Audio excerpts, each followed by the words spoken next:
sou bissexual. Minha mãe insiste em dizer que preciso mudar para não influenciar minha filha. Não sei mais o que fazer, mas não gosto de discutir com ela. Vai ser mãe? Vai ser mãe. Não está grávida, né? Está grávida já é no mínimo adolescente. Bom, o que a sua mãe pensa da sua vida é direito dela. Não é sua tarefa transformar a sua mãe. É trabalho seu apenas consolidar a sua identidade e a sua estima de uma tal maneira que você possa caminhar pelos caminhos do seu coração com dignidade, de forma que você seja a melhor versão de você mesma, da forma que o seu coração disser que esse é o seu natural. Se os pais aceitam ou não aceitam, gostam ou não gostam, isso é um trabalho deles. E é natural que com circunstâncias que afirmam a diversidade e a diferença, as pessoas enfrentem o desagrado familiar diante dessas circunstâncias. Então, se por trás dessa pergunta está embutida uma pergunta oculta que diz assim: eu não dou conta de ser a mim mesmo, ser eu mesma, sem que a minha mãe aprove, então eu te digo, o problema aí não é a bissexualidade, é a sua individualidade. Porque aí a bissexualidade é só uma característica, mas vai ser a mesma coisa para a educação que você vai dar para sua filha, para onde você vai morar, para onde você vai trabalhar, com quem você vai se relacionar. Se não construir individualidade, então a sua vida vai ser marcada por uma condução que não é sua. E naturalmente, para que cada um possa conduzir a sua própria vida, precisa também prover a sua própria vida. Precisa ser senhor de si mesmo. Precisa aprender a trabalhar e a ganhar o dinheiro para poder prover a si e não ficar dependente dos outros. Porque essas relações de dependência muitas vezes se mantêm pela dependência financeira.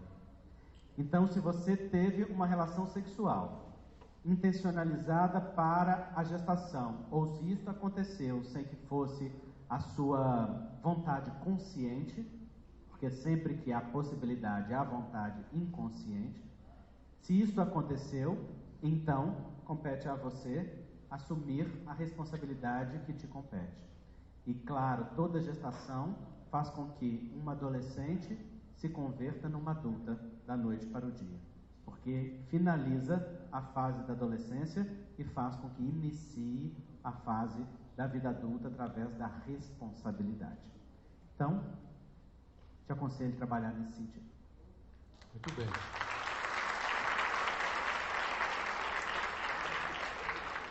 Qual a diferença entre bissexualidade e pansexualidade? O bissexual é o que se atrai por as expressões de gênero masculino e feminino, dentro dessa dicotomia de gêneros. O pansexual é o que se atrai pelas pessoas que se sentem masculinas, pelas que se sentem femininas, pelas que se sentem masculinas e femininas, pelas que não se sentem nem masculinas nem femininas, ou seja, por todas as expressões de identidade de gênero. Porque a orientação sexual é aquilo pelo qual o indivíduo se atrai no afeto e no coração e no desejo sexual. Mas a identidade de gênero é o que a pessoa sente ser. Então há pessoas que sentem ser masculinas, há pessoas que sentem ser femininas e há pessoas que não sentem, que sentem ser dos dois gêneros ou nenhum dos dois, que é o chamado de gênero fluido ou de queers. Então, o pansexual, pan significa todo, seria aquela pessoa que não se atrai apenas pelo masculino e feminino, mas por todas as expressões de identidade de gênero. Mais uma face. Eu sou gay, porém tenho medo de me assumir, porque minha família diz que quem é gay, quando desencarnar, vai para o umbral. Isso é verdade? É sim. Eu sou uma vergonha. Eu sou uma vergonha? Não. Agora, a primeira é verdade. Todo gay vai para o umbral. Todo hétero também. Raros de nós não passam por lá. Ir para o umbral ou não ir para o umbral não devia ser um medo de nenhum espírita. É passagem obrigatória. Todos nós temos um estágiozinho por lá. Não é? Então, cuide para que você se ame de tal maneira e seja uma estrela do mundo de tal forma que ao ir para o umbral, você vá como socorrista e não como necessitado.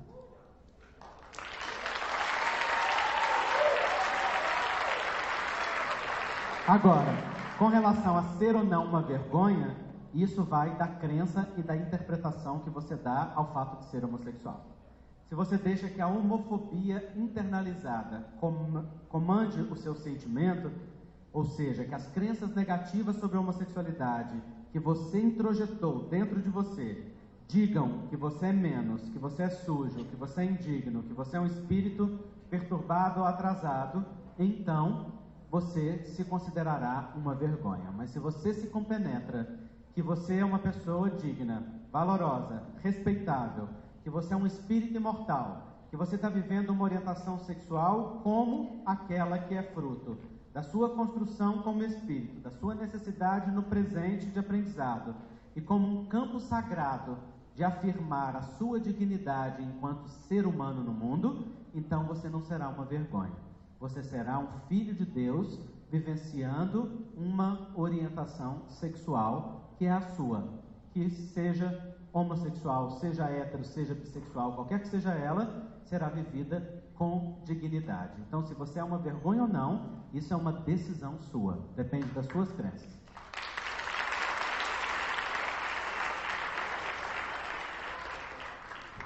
Nós nascemos gay ou nos tornamos com o tempo? Essa é complexa, porque não tem uma resposta pronta, única. A pergunta que está embutida aí é: a orientação sexual, ela vem conosco do berço ou ela pode se mostrar ou se manifestar ao longo da vida? Pode ser os dois. A maioria das pessoas homossexuais relatam sê-lo ou sentir sê-lo desde a infância. Segundo as pesquisas científicas, a maioria das pessoas relata desde os 5 anos de idade. Mas pode acontecer de uma pessoa, ao longo da sua encarnação, sem perceber durante um tempo uma atração homossexual, manifestar uma atração em determinado momento? Pode. Isso também pode acontecer. Isso significa que ela virou gay? Não. Isso significa que todos nós somos bissexuais. E isso a psicologia freudiana já manifesta e o espiritismo também. Emmanuel vai dizer, no capítulo 21 do livro Vida e Sexo, que todos nós reencarnamos, ora como homens, ora como mulheres, de tal maneira que isso sedimenta o fenômeno da bissexualidade em cada um de nós. Ou seja, nós temos a potencialidade masculina e a potencialidade feminina. Nem sempre essa potencialidade, ânima e ânimos masculino e feminino, se manifesta como desejo bissexual. Para a grande maioria, esta potencialidade bissexual fica oculta, latente, sem que ela precise se manifestar. Porque nós temos fenômenos consolidadores da orientação sexual muito fortes para cada espírito, quais sejam o seu planejamento reencarnatório, o contexto da sua própria construção enquanto espírito imortal dentro de si e tantas coisas mais. E dado então esse fenômeno da potencialidade masculina ou feminina dentro de si, pode ser que uma pessoa ao longo da vida que não tenha percebido uma orientação homossexual, perceba em algum momento? Pode. Significa que ela vai precisar viver aquilo? Não necessariamente. Significa que aquilo vai se impor como uma orientação predominante? Também não necessariamente. Pode acontecer? Pode. E ela que vai saber o que lhe compete, o que lhe cabe, de acordo com cada fase da vida. Ok? Muito bem.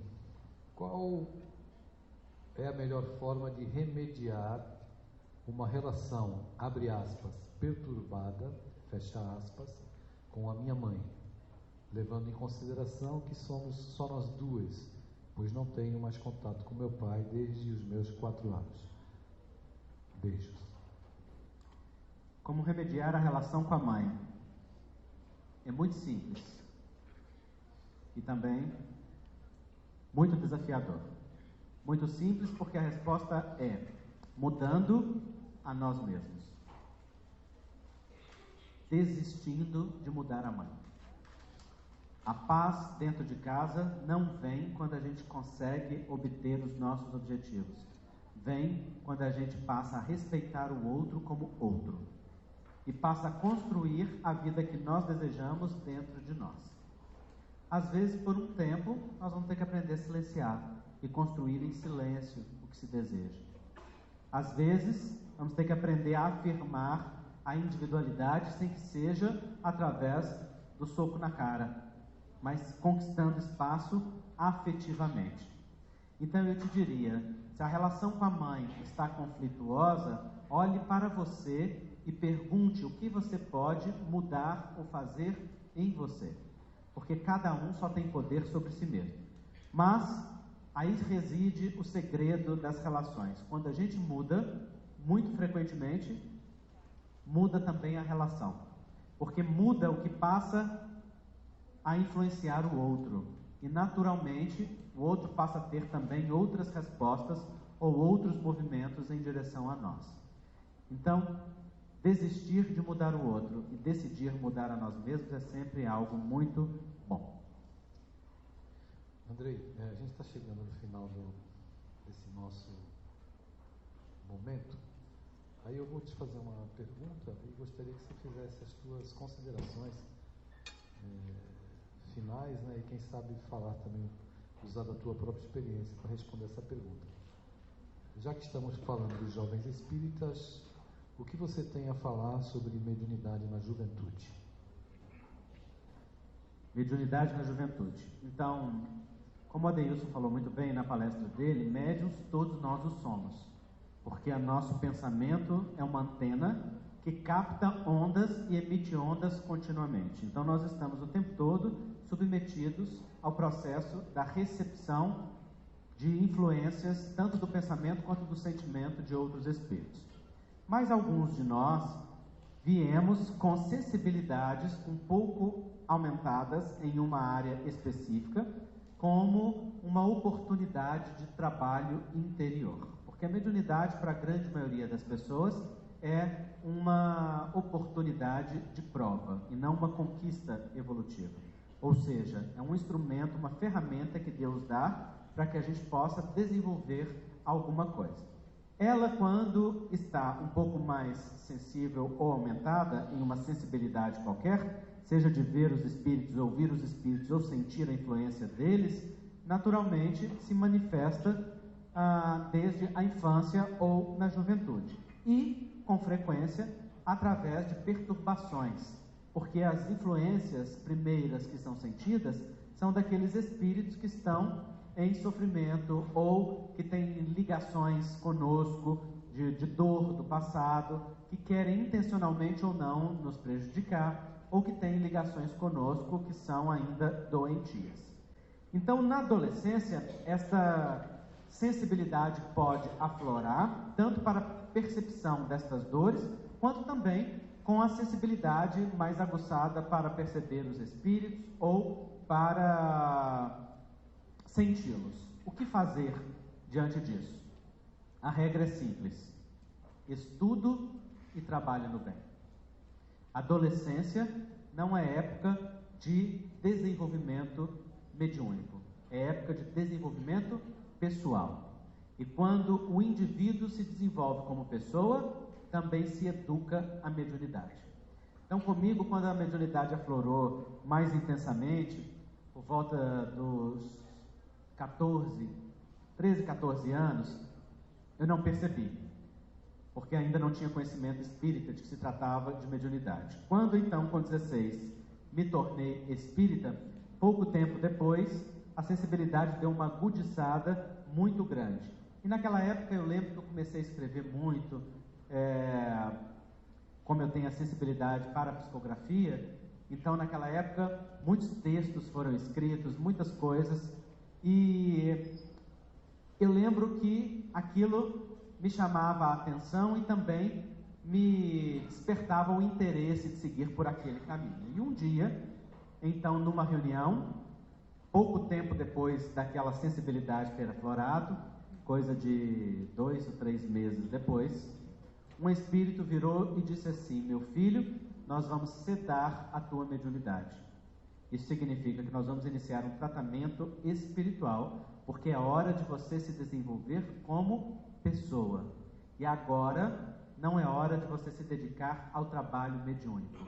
É hora de você se dedicar ao estudo espírita, é hora de você se dedicar ao estudo profissional, preparar-se para entrar na universidade que você deseja e, se tudo correr como planejado, no futuro, talvez, você poderá ser um bom instrumento de trabalho mediúnico.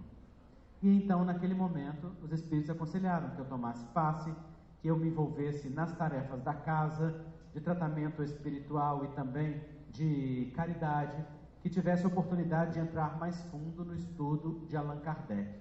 E foi muito importante para mim esse período, muitíssimo importante. Quando então eu já estava formado em medicina, é que a mediunidade retornou com mais sensibilidade. Ela nunca foi sedada completamente, na verdade, porque isso não é possível quando nós temos alguma tarefa com a mediunidade. Mas ela foi diminuída bastante, os espíritos só permitiram que ela voltasse mais intensamente depois que eu já estava então no meu campo profissional. Naquela época então que eu entrei para o estudo, me foi de extremo valor uma obra do espírito Luiz Sérgio, e a quem eu sou muitíssimo grato, porque foi o que me sensibilizou para o estudo de Allan Kardec. A obra se chama Cascata de Luz, e esta obra de Luiz Sérgio trazia tantas referências doutrinárias de Kardec, que quando eu acabei de ler, eu senti-me naturalmente convidado a estudar cada uma das obras da codificação, porque todas elas eram demonstradas, e foi aquilo que eu me dediquei, e foi extremamente útil. Então, que dica que eu dou para o jovem que traz a sensibilidade mediúnica mais intensa? Ao invés de querer psicografar mensagem dos Espíritos, psicografe letras vivas de amor do Cristo na vida daqueles que estão ao seu redor. Ao invés de querer incorporar e deixar que os Espíritos falem por você, permita que o Espírito do Cristo fale através dos seus lábios e que as suas palavras reflitam o Evangelho de Jesus. Ao invés de querer ser conduzido para os Espíritos, para as manifestações físicas, permita que os Espíritos materializem através da tua mão o socorro aos necessitados e pergunte no que você pode servir, seja na tarefa da campanha do quilo, seja na ajuda, seja num abraço, seja no auxílio qualquer que você tenha a oportunidade de ofertar, porque não tem campo melhor para a educação mediúnica que o estudo doutrinário e o trabalho dedicado no bem em sintonia com o Evangelho de Jesus.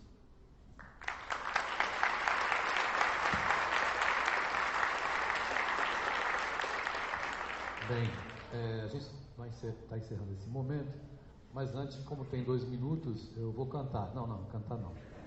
Eu vou fazer uma colocação para vocês. O mundo está passando por uma transição muito grande, todos concordam. Vocês jovens estão tendo a necessidade de ouvir a mensagem da doutrina espírita de maneira que vocês possam interpretar e que essa mensagem seja consoante ao mundo de vocês. Não dá para ficar aqui na frente fazendo discursos com os quais não haja uma identificação com a vida de vocês.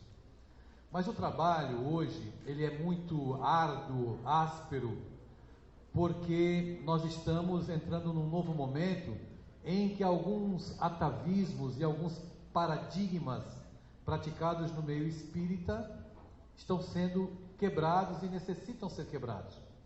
Mas não é fácil abrir picadas no meio da selva quando existem pessoas cristalizadas no conhecimento.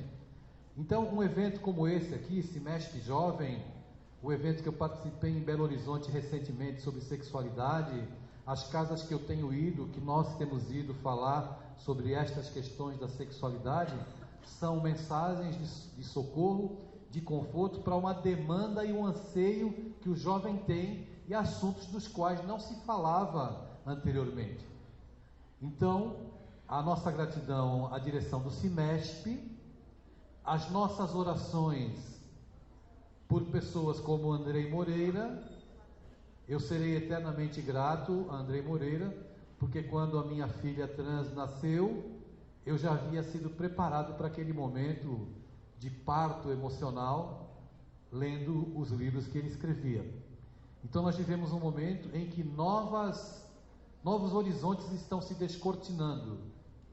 E benditos sejam aqueles que têm a coragem de trazer uma mensagem para as dores desse momento, que vão ao encontro do teu coração, das feridas da tua alma, das necessidades que você tem de ouvir falar de temas de maneira responsável, doutrinariamente correta, para nortear o caminho, minimizando as dores, prevenindo suicídios e auxiliando a tantos e tantos jovens que se encontram em situação de sofrimento, se automutilando, pensando em se suicidar, porque ninguém diz a eles, como o Divaldo disse pela manhã, por exemplo, que a experiência da homoafetividade é uma experiência evolutiva. Não cabe mais discursos condenatórios, não cabem mais discursos discriminatórios, porque quem não olha para o seu irmão, tenha ele a condição que tiver, com igualdade, respeito e amor, está muito longe de ser cristão. Então a gente agradece, eu particularmente já agradeci ele, já contei a minha história, não é? Nem sempre é fácil trilhar esses novos caminhos, mas graças a Deus está chegando um novo tempo em que todos são filhos de Deus e devem ser abrigados sobre o Evangelho, numa mensagem muito clara do que o Cristo faria se estivesse aqui no nosso lugar. A gente agradece e pede a Jesus que abençoe tarefeiros como o Andrei e as pessoas que estão tendo coragem de falar do Evangelho, acolhendo a todos os corações. Muito obrigado.